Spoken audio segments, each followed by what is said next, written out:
বাংলাদেশ বিষয়ে ভারত এবং মার্কিন যুক্তরাষ্ট্র একমত। কেন, কিভাবে একমত সেটি একটু নিশ্চিত করতে চাই আমাদের দর্শকদের। আমার প্রথম প্রশ্ন, যে এরই মধ্যে সার্জিও গোরের সফর হয়ে গেল বাংলাদেশে। এই সফরটাকে নিয়ে আপনি কি, আপনার দেখায় কি ইতিবাচক দৃশ্য আপনি দেখলেন? যে আমরা যে গতদিনের আলাপ করলাম একমত, আপনি একটু ইতিবাচক আপনার দেখাতে, অন্য অনেকে যেটি দেখেনি, আপনি কি দেখলেন? ধন্যবাদ। আমি যেটা বলেছিলাম তার ধারাবাহিকতা আমি ঢাকার রাজপথে দেখেছি। রাজপথ এই কারণেই বলছি, সবটা রাজপথ নয়, কিছুটা পাঁচতারা হোটেল, যেখানে এই প্রথম যেটা নিয়ে বাংলাদেশে বেশ আলোচনা চলছে, যে সার্জিও গোর এসে কেন ঢাকাতে তিনি ভারতের হাই কমিশনার দীনেশ ত্রিবেদীর সঙ্গে সাক্ষাৎ করলেন। সকালবেলার ব্রেকফাস্ট মিটিং, সেখানে ঢাকায় নিযুক্ত মার্কিন যুক্তরাষ্ট্রের তিনি রাষ্ট্রদূত ব্রেন ক্রিস্টেনসন, তিনিও ছিলেন উপস্থিত। বেশ দীর্ঘ সময় আলোচনা হয়েছে তাদের মধ্যে। মূলত আমি যেটা বলতে চাইছি সেটা হচ্ছে, সার্জিও গোর হচ্ছেন এমন একজন ব্যক্তি, তিনি অনেক সিনিয়র, ব্রেন ক্রিস্টেনসনের থেকেও সিনিয়র, বরং তার বস বলা যেতে পারে, এবং যার সঙ্গে ট্রাম্পের সরাসরি কথা হয় বা যোগাযোগ হয়। তিনি ট্রাম্প দ্বারা সরাসরি নিযুক্ত, ক্যারিয়ার ডিপ্লোম্যাট নন। ঠিক একই রকম দীনেশ ত্রিবেদী সরাসরি প্রধানমন্ত্রী নরেন্দ্র মোদী দ্বারা নিযুক্ত, তার সঙ্গে সরাসরি তিনি কথা বলেন। তিনি সবসময় যা করেন সবটা পররাষ্ট্র মন্ত্রণালয়ের জুনিয়র অফিসারদের না জানালেও চলে, তার সেই ম্যান্ডেট আছে। এবং সেই কারণে এইরকম ঢাকার যখন সার্জিও গোর সফর করছেন, তিনি মূলত, আমি যেটা বুঝেছি, তিনি বাংলাদেশের গ্রাউন্ড রিয়েলিটিটা, বাণিজ্য ইত্যাদি নানা বিষয় স্বাভাবিক, যে কথা হয় সে কথা তো হবেই, সেটা তো অস্বাভাবিক করার কিছু নয়। কিন্তু ডেমোক্র্যাটস আমেরিকা আর রিপাবলিকান আমেরিকার মধ্যে পার্থক্য আছে, যেটা আমি বলছি সবসময়। রিপাবলিকান যে আমেরিকা, তারা তাদের একজন সিনিয়র লেভেলের মানে কূটনীতিবিদ, যিনি কেবলমাত্র ভারত নন, দক্ষিণ এশিয়া এবং মধ্য এশিয়ার ভারপ্রাপ্ত। এবং তিনি বুঝতে চেয়েছেন যে বাংলাদেশের প্রকৃত এক ধরনের রিপোর্টিং তারা শুনেছেন, বাংলাদেশের মানুষ যারা ক্ষমতায় আছেন ক্রমাগত বলে থাকেন যে আওয়ামী লীগ ইররেলিভেন্ট, কোনো প্রশ্নই নেই, সে নিয়ে কোনো কথাও হয় না, আলোচনাও হয় না। অথচ তারা আওয়ামী লীগকে কথাও হয় না, কথাও হয় না, ইররেলিভেন্ট একটা দলকে তারা বাংলাদেশে রাজনীতি করতে দিতে ভয় পান। কি ধরনের রেলিভেন্স থাকলে সেটা করা যায় সেটা তো বলে যাচ্ছে। এক, দুই হচ্ছে, এবং যেটা বড় স্পেকটেকল, যেটা বলা হয় স্পেকটেকল কূটনীতিতে একটা বড় বিষয় হচ্ছে বডি ল্যাঙ্গুয়েজ এবং আনুষঙ্গিক বিষয়। সবসময় কথাটাই সব শেষ কথা বলে না, কথা বলে অনেক ছবি, কথা বলে অনেক আচার আচরণ। আপনি কখন করমর্দন করলেন কি করলেন না, উষ্ণতা দেখালেন কি দেখালেন না, শীতলতা দেখিয়েছেন কিনা। পররাষ্ট্রমন্ত্রীর বৈঠকটা যেদিন হয়, সেদিন সন্ধ্যেবেলায় নৈশভোজ ছিলই, তার সঙ্গে সাংস্কৃতিক অনুষ্ঠান ছিল। সেগুলো কোনোটাই না দেখে সার্জিও গোর বেরিয়ে গেলেন দ্রুত, হোটেলে ফিরে গেলেন। এমনকি জরুরি কাজ পড়লো যে তিনি নৈশভোজ, স্বাভাবিকভাবে কোনো বিদেশি অতিথি এলে নৈশভোজ দেওয়ার একটা প্রথা, রীতি, এবং সেখানে তাকে তার মনোরঞ্জনের জন্য বাংলাদেশের সংস্কৃতির একটা ঝলক তাকে দেখানো, যেটা করা হয়ে থাকে, সবই ব্যবস্থা ছিল, কোনোটাই হয়। এবং না হওয়ার পর তিনি ফিরে গেলেন। ফিরে যাওয়ার পর আমি সন্ধ্যেবেলা ফিরে গিয়ে কি করেছেন হোটেলে সেটা পরে আসছি। পরের দিন সকালবেলায় তিনি দীনেশ ত্রিবেদী মনে করেন যে সার্জিও গোর তার ব্যক্তিগত বন্ধু, এবং এই তার সাক্ষাৎকারটা কিন্তু তার অফিসিয়াল প্রোগ্রামে ছিল না। মানে তার আগের দিন রাতে তিনি এমন কিছু শুনেছেন যেটা ভেরিফাই করতে চেয়েছেন দীনেশ ত্রিবেদীর কাছ থেকে, এবং দীনেশ ত্রিবেদীর সঙ্গে তিনি কথা বলেছেন, কথা বলে বুঝেছেন যে গ্রাউন্ড রিয়েলিটি কি। এবং এটা পরিষ্কার, ভারত সরকারও মনে করে, ভারতের গোয়েন্দারাও মনে করেন, ভারতের হাই কমিশনও মনে করেন, ওই বাংলাদেশে যারা ক্ষমতায় আছেন তারা যে যাই বলুক, প্রতিটি গ্রামে আওয়ামী লীগের অস্তিত্ব আছে, যারা অধীর আগ্রহে অপেক্ষা করছেন কেবল একটা নেতৃত্বের জন্য। তারা অপেক্ষা করে আছেন, আর সেইটা যারা জানেন বলেই তারা জামায়াত এবং এই বিএনপি এরা এই ব্যাপারে একমত যে আমি আওয়ামী লীগকে এখানে প্রবেশ করতে দেওয়া হবে না। তারা আগের দিন রাতে সম্ভবত, আমি 100% নিশ্চিত এবং দাবি করবো না, কিন্তু কিছুক্ষণ আগে আমাকে একজন সিনিয়র আওয়ামী লীগ নেতা নিশ্চিত করেছেন যে 2 নেতার সঙ্গে তিনি সন্ধ্যেবেলায় তাদের সঙ্গে বৈঠক করেছেন, লম্বা বৈঠক, সম্ভবত তাদের সঙ্গেই নৈশভোজ করেছেন। তার মধ্যে একজন সম্ভবত জাতীয় পার্টির জিএম কাদের, যিনি 14 জোটের আওয়ামী লীগের 14 জোটের শরিক, আরেকজন সম্ভবত সাবির হোসেন চৌধুরী, যার নাম বহুল আলোচিত বাংলাদেশের রাজনীতিতে, যে পরিশোধিত আওয়ামী লীগের নেতৃত্ব তিনি দেবেন কি দেবেন না। ফলে তার কাছ থেকেও তিনি বুঝতে চেয়েছিলেন গ্রাউন্ড রিয়েলিটি কি। এবং এটাও আমি জানি যে এক্ষেত্রে কিন্তু সাবেক প্রধানমন্ত্রী শেখ হাসিনার সম্পূর্ণ অনুমোদন ছিল। এবং দ্বিতীয়ত হচ্ছে, সার্জিগো যাওয়ার আগে আওয়ামী লীগের কাছে বার্তাও পাঠিয়েছিলেন যে তিনি ঢাকায় গিয়ে আওয়ামী লীগ নেতাকর্মীর সঙ্গে দেখা করতে চান। কিন্তু আওয়ামী লীগের একটি নিষিদ্ধ দল, তাদের সঙ্গে তো দেখা করা যায় না। কিন্তু আওয়ামী লীগের নেতা যিনি বাংলাদেশে রয়েছেন তার সঙ্গে দেখা করতে অসুবিধা। এখন এই সংবাদটি সম্পূর্ণ বাংলাদেশের গণমাধ্যম, একটি সোশ্যাল সামাজিক গণমাধ্যম ছাড়া বাকি সবাই কিন্তু চেপে গিয়েছেন। যেমন সার্জিগোরের সঙ্গে দীনেশ ত্রিবেদীর বৈঠক তো বহু প্রথম সারির কাগজ তো ছাপেননি, তাই না? যেটা সকলেই জানে। কেন ছাপেননি? সরকারের চাপে ছাপেনি। এমনকি যারা সাংবাদিকতার নিরপেক্ষতা নিয়ে প্রচুর জ্ঞানগর্ভ ভাষণ দেন, সেই সংবাদপত্রের সম্পাদকরাও ছাপতে সাহস পাননি। কয়েকদিন আগেই এক সম্পাদক দিল্লি এসেছিলেন, বিশাল আলোচনা করলেন বাংলাদেশের সংবাদপত্রের স্বাধীনতায় তিনি কিভাবে বিশ্বাস করেন। ফিরে গিয়ে করলেন দীনেশ ত্রিবেদীর সঙ্গে সার্জিগোরের বৈঠকটাকে সেন্সর করে দিলেন যাতে ছাপা না হয়। অধিকাংশ খবরই বাংলাদেশে অর্ধেক ছাপা হয়, পুরোটা ছাপা হয় না। শেখ হাসিনাকে রাজনীতি করতে দেওয়া হবে, 2 লাইন, কিন্তু বাকি লাইন আগে পিছিয়ে কিছু নেই। যে শেখ হাসিনাকে যে প্রত্যার্পণ করা হবে না সেটা যে রিপোর্টে আছে সেসব ছাপা হয় না। এবং বাংলাদেশের সঙ্গে সম্পর্কের ভিত্তি একমাত্র বঙ্গবন্ধু রচিত 1971-এর মুক্তিযুদ্ধ, সেটাও ছাপা হয় না।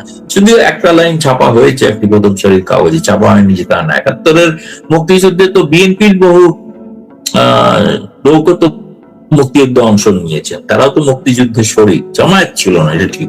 ফলে মোদ্দা কথা আমি আপনাকে যেটা, আপনি যে মূল প্রশ্ন করেছেন, প্রমাণ কি? প্রমাণ হলো আওয়ামী লীগ এবং আওয়ামী লীগের শরিক দলের সঙ্গে সার্জিগোরের বৈঠক এবং দীনেশ ভারতীয় হাই কমিশনার তার সঙ্গে বৈঠক। এগুলো অনবরত আপনি দেখতেও পাচ্ছেন। যারা বাংলাদেশ নিয়ে সোচ্চার তারা তো বিভিন্ন দেশ থেকে, ওই প্যারিস থেকে নানাবিধ গালিগালাজ করে তারেক রহমান সরকারের বিরুদ্ধে ভিডিও পর্যন্ত করছে যে তারেক রহমান আত্মসমর্পণ করলেন আমেরিকার কাছে। আরে আমেরিকার দয়া ক্ষমতায়, আমেরিকার কাছে আত্মসমর্পণ করবেন কেন করবেন নাকি জামায়াতের কাছে আত্মসমর্পণ করবেন নাকি? খুব স্বাভাবিক। এই যে ঘটনাগুলোর মধ্যে একটা খুব তাৎপর্যপূর্ণ ঘটনা, সকালবেলা দীনেশ ত্রিবেদী বৈঠক করলেন সার্জিগোরের সঙ্গে, রাত্রিবেলা তিনি দিল্লির উদ্দেশ্যে রওনা দিলেন। কেন এই ঘটনাটা? কেন তিনি দিল্লি যাননি? আমিও ভেবেছিলাম যে তিনি দিল্লি গেছেন, বোধহয় পররাষ্ট্র মন্ত্রণালয়ের সঙ্গে আলাপ আলোচনা করতে, কিন্তু আমি শুনলাম তিনি কলকাতা গিয়েছেন। এবং যদি সত্যি কথা বলেন যে আমার সঙ্গে তার টেলিফোনে কথা হয়েছে, কেন আমি জিজ্ঞেস করলাম যে তুমি কোথায়, আমি বললাম আমি তো দিল্লিতে। বললো আমি তো কলকাতায়। বললাম কেন? বললো আমার কিছু কাজ বাকি ছিল, সেগুলো শেষ করা, ঘরোয়া কাজ, খুব ইম্পর্টেন্ট, মানে কোনো কূটনৈতিক কাজ নয়, সেই কারণে এসেছিলেন। হ্যাঁ, এবং আজকে বোধহয় সম্ভবত ঢাকাতে ফিরেও গেছেন। ফিরে যাওয়ার কথা, 1-2 দিন শুক্রবার ছুটি থাকে, শুক্র শনি ছুটি, 2টো ছুটির দিনকে তিনি ব্যবহার করেছেন, ব্যবহার করে রবিবার আবার যথারীতি অফিস করছেন হয়তো, মনে হয়। সুতরাং এর কিন্তু সার্জিগোর বিস্তারিত কি আলোচনা হয়েছে সেগুলো কিন্তু আমাকে কিছু বলেননি, এবং সেগুলো স্বাভাবিক, বলা সম্ভব নয়। আমি যেটা মোদ্দা কথা বুঝেছি, তিনি বাংলাদেশের রাজনৈতিক মানে তৃণমূল স্তরের অবস্থা তিনি দীনেশ ত্রিবেদীর কাছ থেকে জানতে চেয়েছেন। আওয়ামী লীগের সাথে আলাপ হলো, সাবির হোসেন চৌধুরী এবং জাতীয় পার্টির সাথে আলাপ হলো। আপনি কি জানতে পেরেছেন যে আসলে কি আলাপ হলো তাদের সঙ্গে? এখন মানে একটা অদ্ভুত জিনিস লক্ষ্য করবেন, সেটা হচ্ছে যে দীনেশ ত্রিবেদী যখন দেখা করছেন পররাষ্ট্রমন্ত্রী খলিলুর রহমানের সঙ্গে, তখন তার প্রতিক্রিয়া হচ্ছে চমৎকার বৈঠক হয়েছে। খলিলুর রহমান যখন সার্জিও গোরের সঙ্গে বৈঠক হচ্ছে, তখন তারপরে বলছেন খুবই চমৎকার বৈঠক হয়েছে। প্রধানমন্ত্রী তারেক রহমানের সঙ্গে সার্জিও গোরের বৈঠক হচ্ছে, তিনি বলছেন চমৎকার বৈঠক হচ্ছে। ত্রিবেদীও মনে করেন খুব ভালো বৈঠক হয়েছে। সব এত ভালো বৈঠক হচ্ছে সকলের সঙ্গে সকলে, এমনকি আওয়ামী লীগও দাবি করছে যে যদি ওই বৈঠকটি হয়ে থাকে তাহলে সেই বৈঠকটিও ইতিবাচক বৈঠক হয়েছে। এখন যেহেতু সবটাই স্বাভাবিক, যেহেতু শেখ হাসিনা ডিসেম্বরে ফিরবেন, সেটা ফিরলে কি হবে কতদূর, কিন্তু এটা ঘটনা যে বাংলাদেশে যে আওয়ামী লীগের নেতৃত্ব মানে প্রথম সারির নেতারা তো সবাই বাইরে বিদেশে, কিন্তু তারপরে তৃতীয় চতুর্থ শ্রেণীর নেতা কর্মী যারা তৃণমূল স্তরের কর্মী, তারা কিন্তু অধীর আগ্রহে অপেক্ষা করে আছেন যে একটা বলিষ্ঠ নেতৃত্ব, এবং তারা এখনো বিশ্বাস করেন সেই নেতৃত্ব এখনো দিতে পারেন শেখ হাসিনা, তার বিকল্প কেউ নয়। ফলে এটা একটা সন্ধিক্ষণের মুখে আবার বাংলাদেশ। রাজনৈতিক দলের সঙ্গে বৈঠকের কর্মসূচি ছিল, ওই রাজনৈতিক দলগুলোর সাথেই বৈঠক করলেন সার্জিও গোর। নিষিদ্ধ করে রেখেছে তথাকথিত অন্তর্বর্তীকালীন সরকার থেকে এখন তার তথাকথিত নির্বাচিত সরকার। দলগতভাবে বিএনপি কিংবা জামাত ইসলামী কিংবা এনসিপির সাথে কি কোনো বৈঠক হয়েছে? আমি তো জানি না, কারণ জামায়াতের ইসলামের আমিরের তো একটা মন্তব্য দেখলাম, তিনি বলছেন যে দীনেশ ত্রিবেদীর সঙ্গে বৈঠকটা দিল্লিতে হলেই ভালো হতো, ঢাকা এটা ঠিক হয়। তো ফলে আমি তো জামায়াতের আমিরের কথা থেকেই কনফার্ম হলাম যে বৈঠকটা হয়েছে, মানে তিনি বলছেন বৈঠকটা দিল্লিতে হলে ভালো হতো। আমি দিল্লিতে পররাষ্ট্র মন্ত্রণালয় জিজ্ঞাসা করেছিলাম, তারা বলেছেন আমরাও সত্যি জানি না। এবং দ্বিতীয়ত তারা পরে বলেছিলেন যে সার্জিও গোর হচ্ছেন এমন একজন কূটনীতিবিদ, তিনি কোনো চিরাচরিত প্রোটোকল মেনে চলেন। ফলে তিনি কার সঙ্গে দেখা করছেন, যেখানে যাচ্ছেন সেখানে সকলের সঙ্গে তিনি দেখা করতে চাইছেন, কেউ কাউকে তাকে বাধাও দিচ্ছে না। এখনো পর্যন্ত বাদ নেই। ভারতেও যে তিনি দীনেশ ত্রিবেদীর সঙ্গে একবার দেখা করেছিলেন, তাতেও পররাষ্ট্রমন্ত্রীর কিছু বক্তব্য ছিলেন। এবং দীনেশ ত্রিবেদীর নিজের বক্তব্য হচ্ছে উনি আমার ব্যক্তিগত বন্ধু। কারণ বন্ধুর সঙ্গে যখন দেখা হয় তখন তো খোলাখুলি আলোচনা হয়, খোলাখুলি আলোচনা হয়ে থাকবে। আপনাকে যেটা আরেকটা বললাম যে ফলে কেউ কেউ অনেক সময় বাংলাদেশে ব্যাপক প্রচার আছে যে সার্জিও গোর নাকি শেখ হাসিনার সঙ্গে অনেকবার দেখা করেছে। আমি প্রথমে আমার কাছে কোনো কনফার্মেশন নেই, নিশ্চয়তা নেই, কিন্তু আমি পরে বুঝেছি এই সার্জিও গোর এমন একজন ভদ্রলোক, তার কোনো পারমিশন ভারত সরকারের থেকে নেওয়ার প্রয়োজন নেই। তিনি খবর পান কোথায় আছেন শেখ হাসিনা, গটগট করে চলে যাবেন, দরজা খুলে ঢুকে পড়তে পারেন। ঢুকে পড়েছেন কিনা আমি এখনো জানি না, সেটা খোঁজ নিতে হবে, কারণ আমি জানলাম তার প্রোটোকলটা এরকমই, তিনি কূটনীতির নিয়ম টিয়ম এসব কিছু মানেন না। ফলে আমি বলবো যে আমি নিশ্চিত করছি না, কিন্তু আমি একেবারে উপেক্ষাও করছি না যে সার্জিও গোর শেখ হাসিনার সঙ্গে দেখা সাক্ষাৎ করেও থাকতে পারে, কারণ তিনি এই ধরনের কূটনীতিকদের প্রোটোকলে বিশ্বাসী, তার নিজের মতো করে প্রোটোকল তৈরি করে। দুই, যেটা বললেন যে ভারত এবং যুক্তরাষ্ট্র এক, এই বৈঠক ছাড়াও আরো একটা গুরুত্বপূর্ণ ঘটনা, সেই ঘটনাটা হলো আমেরিকার কিন্তু আপনি জানেন একটা অ্যালায়েন্স তৈরি করেছে যেটাকে বলা হয় প্যাক্সিলিকা। এই প্যাক্সিলিকা হলো একটা আর্টিফিশিয়াল ইন্টেলিজেন্স বা গোয়েন্দা সূত্রে নানা রকম উচ্চ মানের আধুনিক মানের গোয়েন্দাগিরি করা, সেটা চীন কিন্তু বাংলাদেশকে অফার করেছে, এবং গতকাল রাত্রে সম্ভবত বাংলাদেশ সরকার সেই প্রস্তাবটা গ্রহণও করেছে, চীনের প্রস্তাব। ভারত ও যুক্তরাষ্ট্র এক, যে চীনের প্রভাব থেকে বাংলাদেশকে দূরে রাখা, সেই বিষয়টাতে কিন্তু বাংলাদেশ সরকার এখনো সম্পূর্ণ বাংলাদেশ যুক্তরাষ্ট্র যে প্রস্তাব দিয়েছে প্যাক্সিলিকার অ্যালায়েন্সের শরিক হওয়া, তারা এটা বিবেচনা করবেন বলেছে, এখনো তারা সহমতি দেননি। সেই প্যাক্সিলিকাটা কিন্তু চীনের গোয়েন্দাগারির বিরুদ্ধে একটা জোট, আন্তর্জাতিক জোট, যেটা ভারতের সঙ্গে, ভারতও আছে। ফলে এই জোটটার সঙ্গে প্যারালাল জোট, একটা সমান্তরাল জোট চীন করতে চাইছে, যেটা আমেরিকার আপত্তি। ফলে এই বিষয়টাও একটা প্রমাণ আমি দেখলাম যে ভারত যুক্তরাষ্ট্র একই মঞ্চে রয়েছে অন্তত চীনের প্রভাব রোখার জন্য। সেক্ষেত্রে বাংলাদেশ সরকারের উপর নির্ভর করবে তারা শেষ পর্যন্ত কি সিদ্ধান্ত না। আমরা এই ঘটনাটা একটা ইম্পর্টেন্ট, খুব হালকা ভাবে রিপোর্ট হয়েছে বাংলাদেশে, খুব গুরুত্ব দিয়ে রিপোর্ট হয়নি। কারণ হচ্ছে এই কারণেই হয়তো হয়নি যে সেটা চীনের সঙ্গে সম্পর্কটা খারাপ হোক তারেক রহমানের, সেটা হয়তো সেই গণমাধ্যম চাইছেন, ফলে সেটাও একটা ব্যাপার আর কি। ফলে এটা একটা দ্বিতীয় প্রমাণ যে ভারত যুক্তরাষ্ট্র এক। একটা প্রশ্ন একটু ক্লিয়ার হলাম না, যে সেটি হচ্ছে এই যে রাজনৈতিক দলের সাথে বৈঠক, বিএনপি প্রধানমন্ত্রী তারেক রহমানের সঙ্গে বৈঠক হয়েছে, বিএনপির সঙ্গে কিন্তু দলগতভাবে বৈঠকের খবর আমরা শুনিনি। কিংবা জামাত আমির একটু রাগ করেছেন যে দীনেশ ত্রিবেদীর সাথে বৈঠক, তাদের সাথে বৈঠক হলো না, এনসিপির সাথে বৈঠক হলো না। তাহলে এইটা কেন হলো না? এদেরকে কি ছুড়ে ফেলে দিল? জামাতকে কি মার্কিন যুক্তরাষ্ট্র, এনসিপি কে কি মার্কিন যুক্তরাষ্ট্রকে ছুড়ে ফেলে দিল? না, দেখুন, যদি বৈঠক না করে থাকেন তাহলে তাদের কাছে গুরুত্বপূর্ণ এটা ছিল না। গোটা সফরটাতেই ছিল প্রায়োরিটি, অগ্রাধিকার ছিল স্যার যে গোটের চীনের প্রভাব সম্পর্কে বাংলাদেশ কি ভাবছে, এটা এক। দুই হচ্ছে তারা সেখানে ইনক্লুসিভ পলিটিক্স করার জন্য, কারণ এই জামায়াতের আমির এনসিপি আমি বলবো ছুঁড়ে ফেলে দিয়েছে, এটা এখন বলা যাবে না। আমি এটুকু বলতে পারি উপেক্ষা করলেন। এটা হচ্ছে আমাদের মাইকেল মধুসূদনের ভাষায় বলতে গেলে বলতে হয়, যে জন জানো বুঝো সন্ধান। হ্যাঁ, তুমি বুঝে নাও এর অর্থ। মানে তারা দেখা করতে চেয়েছিল কিনা আমি জানি না, তারা দেখা করার জন্য অধীর আগ্রহ। তারা যদি দেখা করতো, তারা হই হই করে সমস্ত মিডিয়াকে বলতো এসে, আজকে আমরা কথা বলেছি ফ্যাসিস্টকে রুখতে হবে, এই করা যাবে না, সেই করা যাবে না, হ্যান করেঙ্গা ত্যান করেঙ্গা, কত কিছু বলতো, ভাষণ দিত। কোনো ভাষণ যখন শুনতে পাচ্ছি না, তার মানে তাদের উপেক্ষা করেছেন স্যার। ঠিক। ফলে আমার নিজের ধারণা, আমি আবার বলছি, আমি শব্দটা আবার একবার ইউজ করেছি, আরো একবার ইউজ করছি, বাংলাদেশ আরো একটা রাজনৈতিক সন্ধিক্ষণের মুখে পড়তে চলেছে। সার্জিও গোর আমাদের দেশে সফর করবার ঠিক আগ মুহূর্ত থেকে ডক্টর ইউনূস যেন আবার একটু জেগে উঠেছিল আগামী রাষ্ট্রপতি নির্বাচন, এটা সেটা বিভিন্ন গণমাধ্যমে, বাংলাদেশি গণমাধ্যমে ফরমাইশি রিপোর্ট আসছিল, সোশ্যাল মিডিয়ায় তার পক্ষে নানা রকম কথা হচ্ছিল। অনেক সময় বিদেশি গুরুত্বপূর্ণ অতিথি এলে ইউনূসের সঙ্গে দেখা করেন, আমরা অতিথি আমন্ত্রণটা দেখেছি, কিন্তু ইউনূসের কোনো সাড়া শব্দই পাওয়া গেল না এই সফরে। এটিকে আপনি কিভাবে দেখছেন?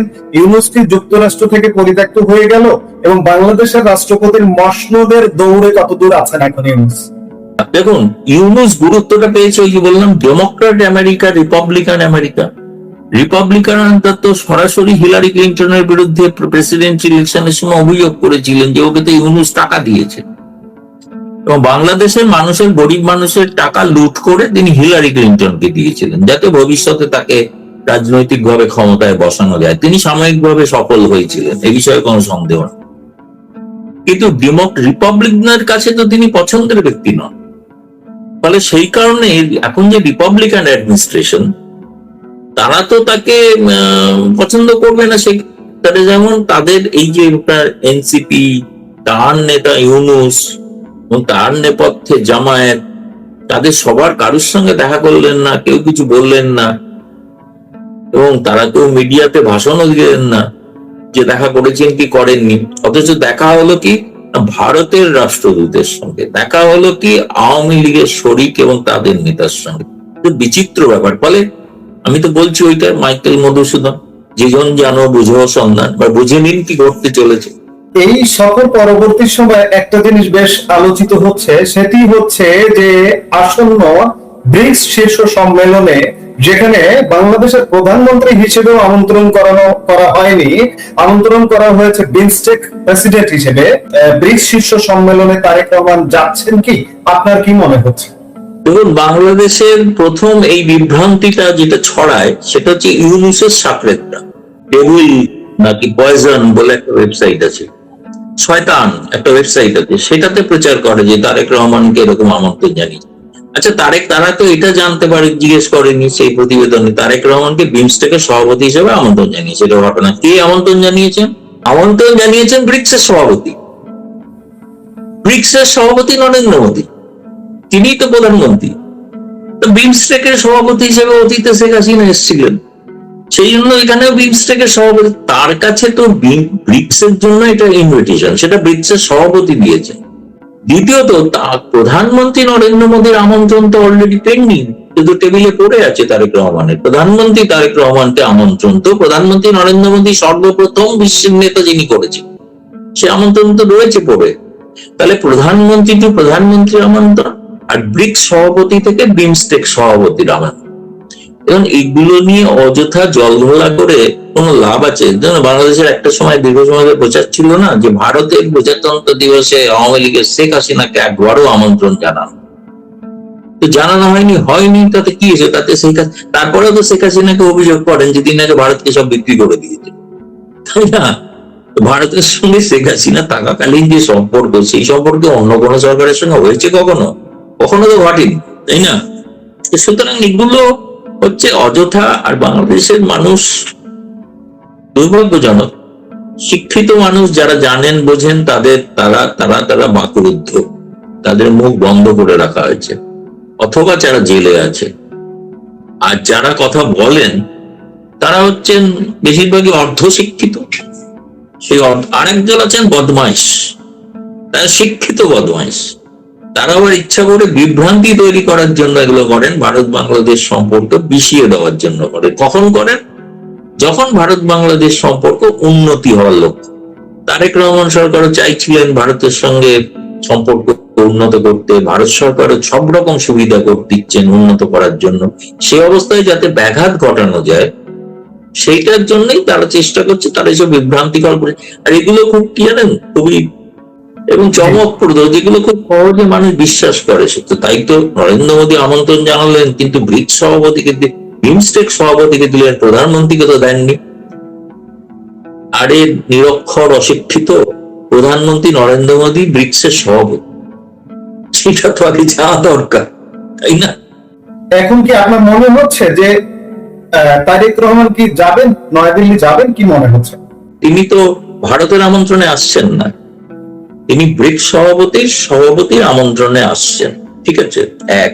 কিন্তু যদি পাছে আপনাদের ওই যারা অশিক্ষিত মূর্খরা প্রচার করবে যে ভারতের কাছে আবার বিকিয়ে দিল তারেক রহমান, যেন ভারতের সঙ্গে বৈঠকের আগে তারা চেষ্টা করছেন পররাষ্ট্র মন্ত্রণালয় থেকে চীন বা রাশিয়া, ইরান, মিশর এসবের যে রাষ্ট্রপ্রধান আসবেন তাদের সঙ্গে বাইল্যাটারাল কোনো দ্বিপাক্ষিক বৈঠক করা যায় কি যায় না, সেই প্রক্রিয়া চলছে।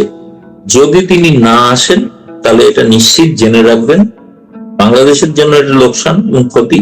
এবং দ্বিতীয়ত তার মানে চীন, রাশিয়া, ইজিপ্ট, ইরান কেউ তার সঙ্গে দেখা করতে রাজি হন। তিনি চান যে ভারত ছাড়াও অন্যদের সঙ্গে দেখা করবেন, এটা যেন সবাই দেখে, তাই না? সেইটা হচ্ছে এখন চলছে। আমি আশা করবো যে তিনি যে কটা দ্বিপাক্ষিক বৈঠক চাইবেন সীমিত সময়ের মধ্যে নিশ্চিত। যেমন আমি জানি যে চীনের প্রেসিডেন্ট শি জিনপিং আসছেন, তারেক রহমান সরকার তো বর্তমান চীনের ভক্ত হয়ে গেছেন, তাকে তো শি জিনপিং কে অবজ্ঞা করা হয়ে যাবে। রাশিয়ার রূপপুর পাওয়ার প্ল্যান্ট চালু হতে চলেছে রাশিয়ার সহযোগিতায়, তো রাশিয়ার প্রেসিডেন্ট যদি আসেন তাকে।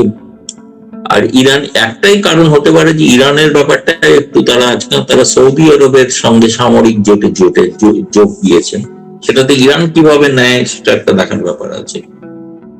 ফলে এই সমস্ত কারণে আমার মনে হয় তিনি চাইছেন যে তিনি ওই সব বাকি বাইল্যাটারাল গুলো নির্দিষ্ট হলে তিনি ভারতের সঙ্গে বাইল্যাটারাল করবেন। কারণ প্রধানমন্ত্রীর চিঠিতে এটাও বলা আছে যে ব্রিক্সে অংশগ্রহণ ছাড়াও এই সুযোগে আমরা দ্বিপাক্ষিক বৈঠকও করতে রাজি আছি, আগ্রহী আছি। ফলে এখনো শেষ কথা বলার সময় হয়নি। কিন্তু মুশকিল কি জানেন, যেটা বুঝতে পারছে না বাংলাদেশের লোকেরা, বাংলাদেশের পররাষ্ট্র মন্ত্রণালয়ের লোকেরা, এই এত বড় একটা সম্মেলন হবে, 11টা দেশের রাষ্ট্রপ্রধান, তাদের জন্য না দিল্লির সব 5 তারা হোটেল বুক হয়ে যাচ্ছে।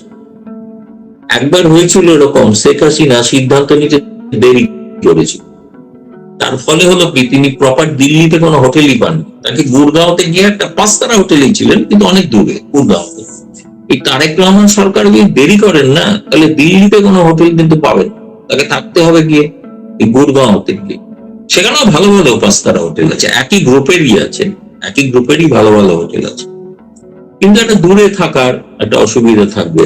এই সাম্প্রতিক সময়ে গত বৃহস্পতিবার একটা রিপোর্ট আমাদের সামনে এসছে, ভারতীয় সংসদীয় কমিটি শশী থারুরের নেতৃত্বাধীন, যে রিপোর্টের আলোকে বাংলাদেশের গণমাধ্যমে নেতিবাচক প্রচার প্রচারণা করা হয়েছে যে শেখ হাসিনার রাজনীতি কি হবে ইত্যাদি বিভিন্ন বিষয় নিয়ে। এই বিষয়টা আপনি কি ব্যাখ্যা দেবেন বাংলাদেশের দর্শকদের জন্য, যদি আপনি একটু ব্যাখ্যা দেন? ওটা তো একটা রিপোর্ট, এটা তো ভারত সরকারের তো ঘোষিত নীতি যে এখানে আওয়ামী লীগ কোনো সাইনবোর্ড খুলে রাজনীতি করতে পারবে না। এটা তো নতুন কথা কিছু নয়। আচ্ছা, আপনি যদি সেইখানে সেই রিপোর্টেই, আমি তো বললাম যে সেই রিপোর্টেই বলা আছে ভারত বাংলাদেশের সম্পর্ক হবে মুক্তিযুদ্ধের আদর্শের ভিত্তিতে। সেই রিপোর্টেই বলা আছে শেখ হাসিনাকে প্রত্যার্পণ করা যাবে না।